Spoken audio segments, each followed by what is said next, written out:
Kemarin saya sebenarnya nggak dekat dengan anak itu.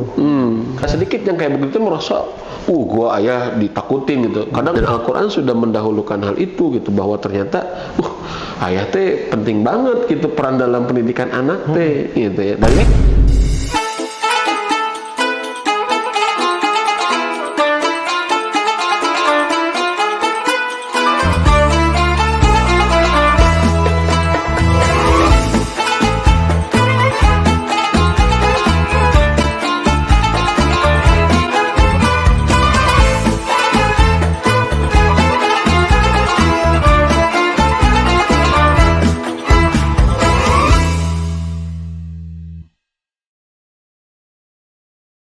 Oke, Assalamualaikum warahmatullahi wabarakatuh teman-teman Mindcast ID dimanapun kalian berada. Alhamdulillah pada hari ini kita kedatangan narasumber yang sangat spesial nih. Ditemenin dengan seorang yang juga sangat spesial, yang tidak seperti biasanya seperti kemarin-kemarin. bukan hanya martabak yang spesial ya. Bukan hanya martabak lah. Ternyata orang pun bisa spesial. Kalau martabak itu spesial pakai telur. Kalau ini spesialnya pakai apa nih? Pakai telur juga nih. Tapi harus banyak telurnya kan. Telurnya harus banyak ya. Pantesan mirip juga. Stop. Oke. Aduh, masya Allah. Jadi kita akan ngobrolin seputar sosok ayah nih dalam keluarga. Karena kita tentu pasti tahu bahwa yang namanya posisi ayah atau peran ayah dalam keluarga itu penting banget, Bah. Betul. Nah, seberapa penting sih, Bah, sebetulnya peran ayah itu, Bah? Iya. Ya, bismillahirrahmanirrahim. Kalau kita bicara ayah ya, itu banyak sekali banyak sekali alasan gitu ya. Maksudnya argumentasi yang membuat faktor ayah itu sangat penting dalam rumah tangga itu ya. Atau dalam pendidikan anak gitu ya, betul, dalam pendidikan anak itu. Kalau kita lihat misalkan bicara Al-Qur'an lah ya. Kalau kita bicara Al-Qur'an, di Al-Qur'an itu kan banyak kisah tentang pengasuhan. Banyak kisah tentang rumah tangga, ya, gitu kan. Misalkan contohlah ada Luqman, ada Nabi Ibrahim alaihissalam, ada Imron, ada Nabi Yusuf, gitu ya. Kemudian beberapa tokoh yang lain, ya. Dan itu kalau kisah tentang keluarga, itu selalu ayah yang muncul, itu kan. Selalu ayah yang di capture-nya itu adalah, yang di highlight itu adalah ayah, gitu ya. Contoh misalkan Imron, kita kan sering dengar ya surat apa? Ali Imran. Surat Ali Imran, gitu ya, surat Ali Imran. Ali itu kan keluarga, Imran keluarga Imran. Ya, yang dilihat adalah Imronnya kan. Padahal yang melahirkan adalah istri Imran. Kemudian yang yang dikisahkan adalah anaknya Imran yang bernama Maryam, ibunya Nabi Isa alaihissalam. Ya, kemudian Imronnya sendiri sebetulnya beliau sudah wafat ketika Maryam itu dilahirkan. Ketika Maryam itu dilahirkan, ya Imron itu sudah wafat. Ya, artinya bahwa secara fisik itu Imron sudah tidak ikut terlibat dalam proses pengasuhan. Tetapi ini hikmah yang besar. Kenapa kok ya Imron yang diangkat gitu ya? Kenapa Imron diangkat? Karena dia punya peran sebetulnya dalam melahirkan kesolehan sesolehah Maryam gitu. Ya, apa itu hikmahnya? Ya nanti mungkin kita bisa bahas ya. Gitu. Karena gini, Bah, saya Pak Sobar juga kan kita sebagai seorang suami, betul, tentu memiliki tanggung jawab yang sangat besar kan terhadap keluarga kita nantinya gitu. Karena ibaratnya kan yang jadi nahkodanya kita nih, Bah. Betul. Yang menjadi supir dari keluarga kita itu ya kita sebagai suami gitu. Betul. Nah, terkadang kita juga butuh istilahnya butuh pegangan gitu, biar jadi ayah yang baik gitu. Kalau Pak Sobar gimana nih, Pak Sobar? Sepengalaman Pak Sobar menjadi seorang ayah. Punya berapa anak sih? Punya berapa anak? Kalau istri saya satu, Sudah ada rencana tambah, Pak Sobar? Ini direkam nih. Ini on cam nih ya. Hebat, berani. Jejak digitalnya ada jejak digital. Alhamdulillah kalau untuk anak saya ada 3 nih. Ya, alhamdulillah. Istri yang perempuan 2, yang laki-laki 1. Kalau kemarin saya sebenarnya nggak dekat dengan anak itu. Karena saya orangnya lebih cuek, terus cuek juga lebih keras kalau saya tuh. Kelihatan banget lah ya. Galak. Ya, jadi dulu kalau itu anak padahal kelihatannya tuh ya Allah Logo ya? logo gitu. So sweet gitu. Satu bisa sampai itu Pak. Masih polos ya. Allah. Jadi kalau dulu pengalaman saya, makanya nanti saya pertanyakan seperti apa supaya menjadi anak ayah yang baik itu. Iya. Karena kalau dulu itu anak saya tuh kalau lihat saya pulang boro-boro buat nyamperin, yang ada kabur. Jadi kalau lihat Pak Sobar teh Ayah pulang, nggak bertek pergi. gitunya, apa? Oh. Apakah Pak Sobar ada ketempelan gitu? Jadi anak kabur gitu. Jadi nggak ada anak mau ngobrol sama ayah itu, biasa cuek aja. Asal cuek ya. Cuek. Belum ada kesadaran tentang peran ayah ya. Betul. Ya mungkin nah itu apa namanya banyak fenomena di kita itu ya tapi Pak Sobar kan udah tobat sekarang. Alhamdulillah. Alhamdulillah. Tobat dari ayah yang tidak baik. Tidak baik. Sekarang alhamdulillah. Kembali ke jalan yang lurus. Tapi fenomena seperti itu banyak banget sebetulnya. Jadi di mana ayah-ayah yang apa ya bahkan nggak sedikit yang kayak begitu merasa gua ayah ditakutin gitu. Kadang ada ngerasa bangga nggak? Anak takut nih sama saya gitu. Harus bisa. Bahkan dibentuk gitu Harus ya. turut itu kan saya. Apakah itu sebuah ini, Bah?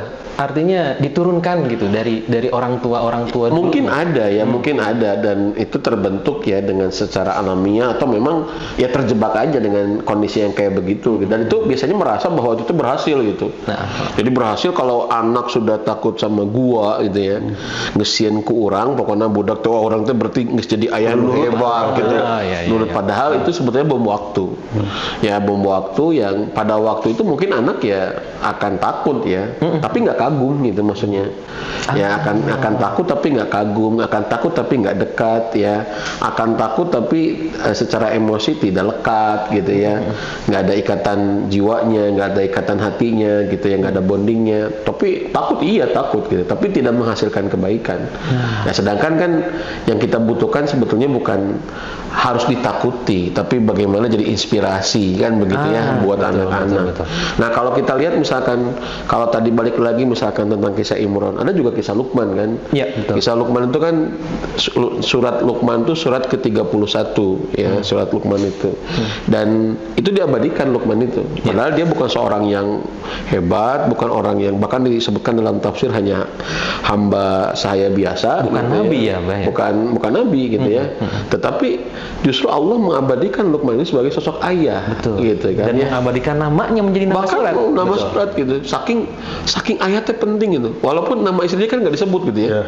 Nama istri nggak disebut. Ini kita kembali lagi tentang kenapa sih ayatnya penting gitu ya. Iya, betul. Dan Al-Qur'an sudah mendahulukan hal itu gitu bahwa ternyata ayatnya penting banget gitu peran dalam pendidikan anak teh gitu ya. Dan ini harus dapat dulu nih sebelum kita berbicara how to ya, sebelum kita berbicara Bagaimana gimana gitu ya jadi ayahnya gitu. Jadi ayahnya harus sadar dulu karena kalau nggak sadar bahwa dia teh penting, dia tidak akan bertanya bagaimana caranya. Karena dia merasa yang penting saya sudah punya anak, ya sudah jadi ayah gitu. Makanya kalau istilah saya ayah itu ada dua. Gimana? Kak Anwar. Jadi ada ayah betulan, ada ayah kebetulan. Wah, gila. Bentar. Ayah kebetulan. Ayah kebetulan. Kebetulan gimana tuh, Bah? Kalau ayah betulan memang diilmui. Ya kenapa aku harus jadi ayah dan gimana caranya aku jadi ayah, itu ayah betulan. Tapi kalau ayah kebetulan, ya dia seorang laki-laki yang menikahi seorang perempuan punya anak jadi ayah gitu.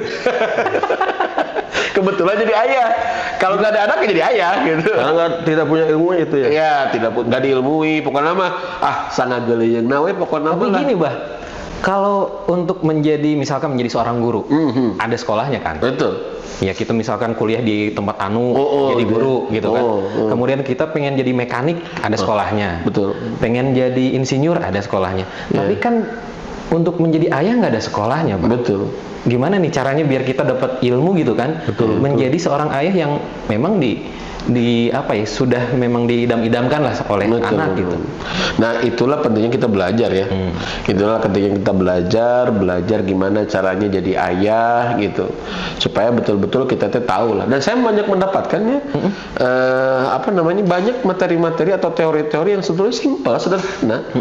Ya untuk jadi ayah yang baik gitu. Ya cuman memang nggak ada kesadaran aja untuk belajar sehingga kadang-kala seolah-olah jadi ayah wah sekolah ayah itu terasa berat gitu ya. Sebagian orang kan sekolah ayah lu berat, bisa jadi ayah teh kudu siga jadi ustad gitu ya. Jadi ayah teh bisa kudu jadi psikolog gitu kan. Orang sok gitu ya intinya. Jadi ayah teh bisa kudu juga intelek gitu ya. Padahal enggak, banyak, dan Allah tuh sudah ngasih fitrah itu sebetulnya.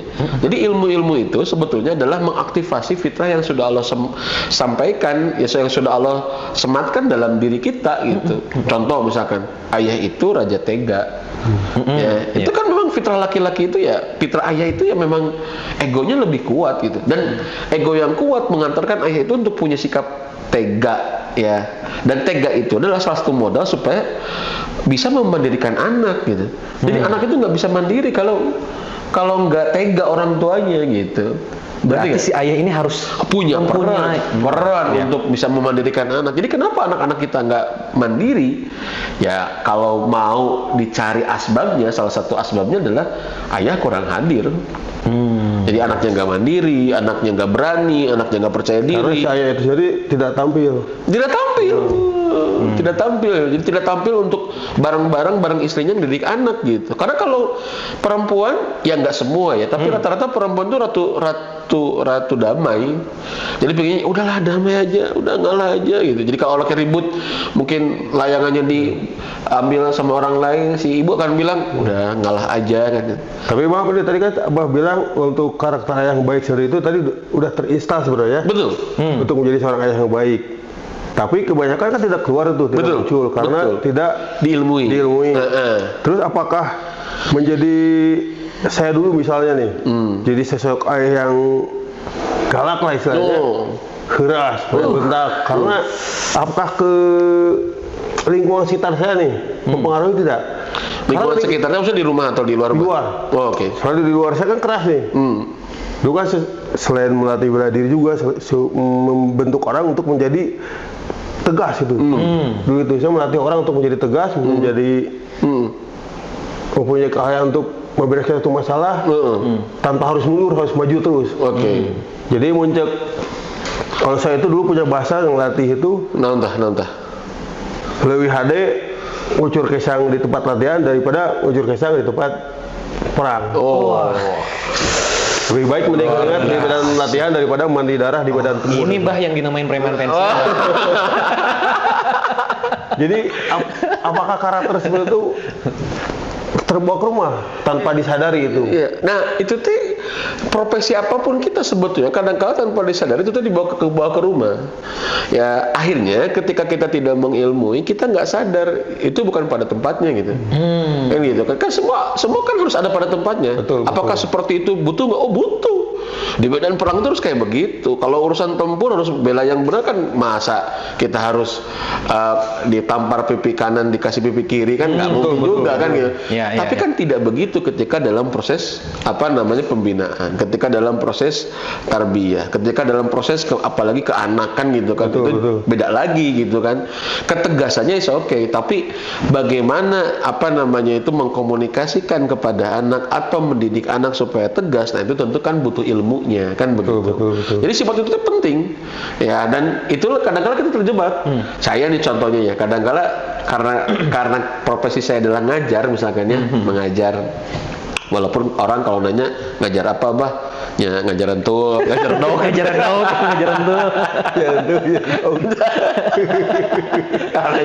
Tapi itu nggak jajanan. Ngajar apa bah? Ngajaran tuh gitu ya. Jadi kalau saya kan ngajar nih Kang, ya. Jadi kalau ngajar kan pasti ngomong ya. Rata-rata kan ngomong kan kalau ngajar itu ngomong. Iya. Kalau diam tidur bah. Kalau dia muridnya tidur kan. Ya, kalau saya ngajar kan ngomong kan. Itu tuh kadang kebawa ke rumah kan. Jadi akhirnya kita pengen ngomong gitu. Akhirnya kita pengen ngomong gitu ya ke anak gitu ya. Ada salah dikit pengen ngomong. Itu juga ke bawah sama. Tapi ketika kita itu ya dibekali ilmu gitu ya. Oh ini bukan waktunya ngomong nih gitu ya. Oh ini bukan waktunya untuk ngearahin, bukan waktunya untuk ngenasehatin, bukan waktunya untuk memberikan arahan misalkannya. Oh ini waktunya diam, ya. Oh ini waktunya nahan kan gitu kan. Betul. Karena ada waktu-waktu yang memang nggak butuh omongan anak tuh gitu. Ya jadi nah itulah kenapa kita harus jadi ayah betulan gitu ya. Harus jadi ayah betulan tuh ya. Bukan jadi ayah kebetulan. Bukan jadi ayah kebetulan gitu ya. Betul. Dan kalau kita lihat misalkan dalam Quran surat At-Tahrim ayat 6 ya, yang sering kita dengar lah ya. A'udzubillahi minasyaitonirrajim. Ya ayyuhalladzina amanu qu anfusakum wa ahlikum naro, misalkan ayat yang artinya kurang lebih wahai orang yang beriman jagalah diri kalian dan keluarga kalian dari api neraka. Ini kan kalau kita lihat ini khitabnya yang diajak bicara kan bukan guru, orang tua kan. Terus kalau orang tua kan antara ayah dan bunda kan. Dan kalau kita lihat kejar lagi ini siapa yang jadi khitabnya pasti ayah. Karena kan laki-laki kan, itu kan laki-laki kan. Perintahnya ke laki-laki. Kalau laki-laki kan kita jadi suami, jadi ayah kan gitu. Jadi ini juga yang membuat kita harus sadar diri bahwa penting ayatnya gitu ya, penting ayatnya. Cuman memang kesadaran ini tuh belum merata gitu ya. Kesadaran ini belum merata. Kayak kalau cari nafkah udah merata lah ya. Iya. Udah jadi jadi fitrah dan naluri seorang laki-laki lah. Kalau kita memang bekerja keras untuk keluarga. Pasti. Preman belum pensiun misalkan ya, kan ada preman pensiun. Betul. Preman belum pensiun. Kalau kerja kadang cari nafkah semangat juga gitu. Kalau ditanya, lu kenapa cari nafkah lu gitu? Gimana konon menikah rajin gitu dengan duitnya? Udah aing teh laki. Ada sadar ya. Betul. Ada kesadaran laki-laki. Dan memang harga diri laki-laki adalah bekerja kan, Pak? Betul sebetulnya. Itu yang pertama. Tapi selanjutnya kalau kita kejar, laki-laki itu bukan hanya itu kerjanya gitu. Ya. Bukan hanya dengan duit gitu maksudnya, bukan hanya cari cuan gitu ya. Tapi juga bagaimana dia tuh mendidik gitu. Itu dalam Islam. Makanya ketika Imam Ibnu Katsir itu menafsirkan surat surat An-Nisa ayat ke-34 ya. Ar-rijalu qawwamuna ala nisa gitu ya, bahwa laki-laki itu qawwam bagi bagi perempuan. Itu qawwam itu bukan hanya cari nafkah. Bahkan kalau kita lihat ayatnya bima faddalallahu ba'dahum ala ba'din wa bima anfaqu min amwalihim. Kenapa qawwam itu terhadap perempuan? Karena disebabkan dengan apa yang dilebihkan oleh Allah kepada laki-laki dan disebabkan laki-laki ngasih nafkah.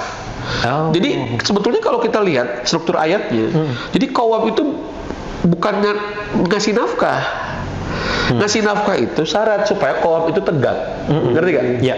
Disebabkan kamu memberikan nafkah, kamu jadi qawwam gitu. Iya. Tapi qawwam sendiri itu apa? Ada 4 kata Ibnu Katsir. Kita jadi laki-laki itu ada 4 minimal. Yang pertama adalah Raisuha, pemimpinnya. Kemudian juga selain leadernya atau selain manajernya, kita itu adalah pengayomnya, kabiruha. Kemudian juga al-hakimu alaiha, yang memutuskan hukum ya untuk istri kita di rumah gitu ya. Itu adalah kita. Dan yang keempat adalah ini kaitannya dengan ayah, mu'addibuha. Kita itu pendidiknya. Berarti pendidikan untuk mendidik anak dan istri itu sebenarnya yang lebih utama itu ayah yang mendidiknya. Karena terkesan sekarang gini, Mbah. Ada sebuah hadis juga kan, al-ummu madrasatul ula. Nah, itu yang kemudian menyebabkan kita seolah-olah seperti melemparkan pendidikan anak kepada istri. Karena ada framing dari hadis itu yang menyebutkan yang namanya madrasah itu ya ibunya ini. Itu adalah madrasah atau sekolah pertama bagi si anak gitu. Sehingga terkesan terjebak gitu loh, Mbak. Dengan framing itu teh. Bahwa ya udahlah, kita ngasihin pendidikan anak itu ke istri aja, kita mah urusan cari nafkah aja dah gitu. Gitu kan? Pemikiran saya seperti itu dulu juga. Dulu juga kayak gitu ya? Yang penting saya kerja, cari nafkah, kasih ke istri, udah semuanya tanggung jawab istri. Kita beres di situ. Sebelumnya tidak putus di situ, justru lebih luas lagi sebetulnya. Bahkan kalau itu teh syarat supaya nafkah itu bisa tertegak. Supaya qawwam itu bisa tertegak, kasih nafkah. Orang kerja syaratnya mau diwawancara atau syaratnya lulus tes misalkan. Ya, salah satunya wawancara misalkan atau interview. Nah, interview itu bukan kerja itu. Iya betul. Interview itu syarat supaya Anda jadi karyawan kami kan begitu. Jadi kita tuh banyak memenuhi syarat ya gawe henteu. anak bener memenuhi syarat gawe itu gitu. Jadi bukan nggak penting, ini penting. Nah, kesadaran seperti ini harus tumbuh. Jadi kalau tadi bilang itu sebetulnya yang saya tahu bukan hadis ya, tapi apa namanya peribahasa. Peribahasa ya. Al ummahatu madrasatul ula. Jadi ibu itu adalah sekolah pertamanya untuk anak-anak kita. Nah, kalau ibu itu sekolah pertama, siapa kepala sekolahnya? Berarti harus ayah yang Berarti pentingnya ayah mencari ilmunya itu di situ. Iya, itulah pentingnya ayah cari ilmu. Yang sulit itu menemukannya, Bah. Apa menemukan bagaimana? Menemukan rasa keinginan untuk mencari ilmunya itu. Itu. Betul. Ya, makanya ini harus banyak disadarin dan salah satunya ada di podcast Maincast. Podcast Maincast. Jadi ya apa namanya itu mudah-mudahan lah siapa tahu ada satu dua ayah yang kemudian tersadarkan kan gitu kan. Ya. Jadi terselamatkan. Makanya kenapa hari ini Indonesia misalkan 2008 atau 2018 ya kalau nggak salah itu kan nomor 3 setelah Australia dari apa namanya fatherless country itu ya. Jadi negeri tanpa ayah. Negeri tanpa ayah itu ayah ada ya tiada gitu. Jasadnya ada tapi perannya itu nggak ada.